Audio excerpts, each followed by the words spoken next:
अऊज़ु बिल्लाहि मिनश शैतानिर रजीम। मैं पनाह मांगता हूँ अल्लाह की शैतान मरदूद से। बिस्मिल्लाहिर रहमानिर रहीम।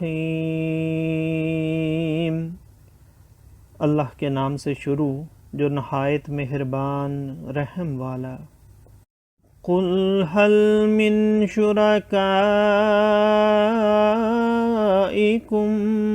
मन यहदी इलल हक़ कुलिल्लाहु यहदी लिल हक़ अफमन यहदी इलल हक़ यहक़्क़ु अन युत्तबअ अम्मन ला यहद्दी इल्ला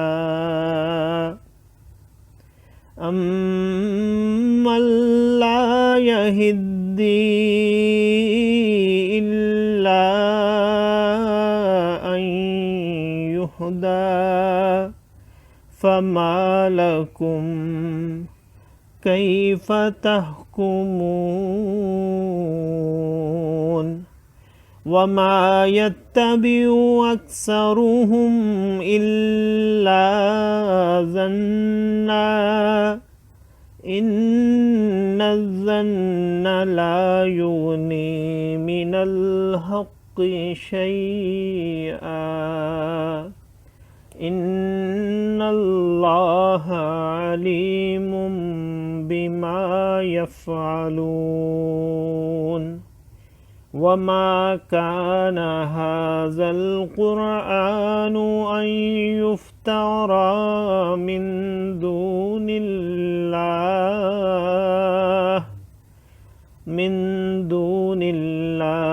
वलाकिन तस्दीक़ल्लज़ी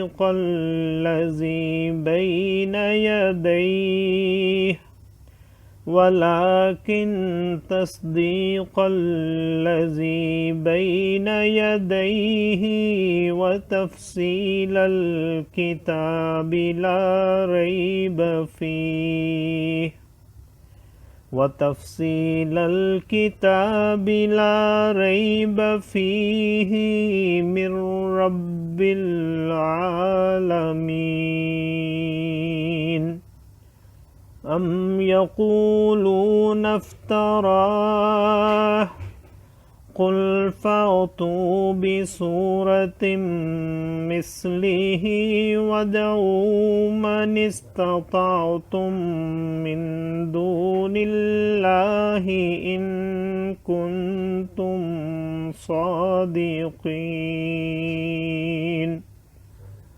बल कज़्ज़बू बिमा लम युहीतू बिइल्मिही वलम्मा यातिहिम तावीलुहु कज़ालिक कज़्ज़बल्लज़ीना मिन क़ब्लिहिम फ़न्ज़ुर कैफ़ कान आक़िबतुज़्ज़ालिमीन। वमिन्हुम मन युमिनु बिही वमिन्हुम मन ला युमिनु बिही वरब्बुका अअलमु बिलमुफ़्सिदीन। सदक़ल्लाहुल अज़ीम। तुम फरमाओ, तुम्हारे शरीकों में कोई ऐसा है कि हक़ की राह दिखाए? तुम फरमाओ कि अल्लाह हक़ की राह दिखाता है। तो क्या जो हक़ की राह दिखाए उसके हुक्म पर चलना चाहिए या उसके जो खुद ही राह ना पाए जब तक राह ना दिखाया जाए? तुम्हें क्या हुआ? कैसा हुक्म लगाते हो और उनमें अक्सर तो नहीं चलते मगर गुमान पर। बेशक गुमान हक़ का कुछ काम नहीं देता। बेशक अल्लाह उनके कामों को जानता है। और इस कुरान की ये शान नहीं कि कोई अपनी तरफ से बना ले بے اللہ کے اتارے۔ ہاں وہ اگلی کتابوں کی تصدیق ہے، اور لوح میں جو کچھ لکھا ہے سب کی تفصیل ہے، اس میں کچھ شک نہیں ہے، پروردگار عالم کی طرف سے ہے۔ کیا یہ کہتے ہیں کہ انہوں نے اسے بنا لیا؟ تم فرماؤ تو اس جیسی کوئی ایک صورت لے آؤ، اور اللہ کو چھوڑ کر جو مل سکیں سب کو بلا لو اگر تم سچے ہو۔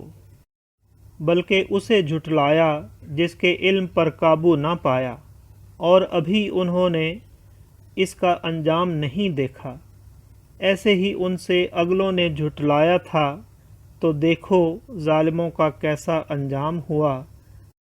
اور ان میں کوئی اس پر ایمان لاتا ہے، اور ان میں کوئی اس پر ایمان نہیں لاتا ہے، اور تمہارا رب مفسدوں کو خوب جانتا ہے۔ صدق اللہ العظیم۔ معزز سامعین اور حاضرین، آج ہم نے سورہ یونس کی آیت نمبر 35 سے آیت نمبر 40 تک کی تلاوت کی اور ترجمہ پیش کیا۔ اللہ تعالیٰ قبول و منظور فرمائے۔ اللہ تعالیٰ ہمیں قرآن پاک کو پڑھنے، سننے، سمجھنے اور اس کے احکامات و تعلیمات پر عمل کی توفیق عطا فرمائے۔ دوران تلاوت اور ترجمہ اگر کوئی غلطی رہ گئی ہو تو اللہ تعالیٰ ہمیں معاف فرمائے۔ آمین۔ جزاک اللہ۔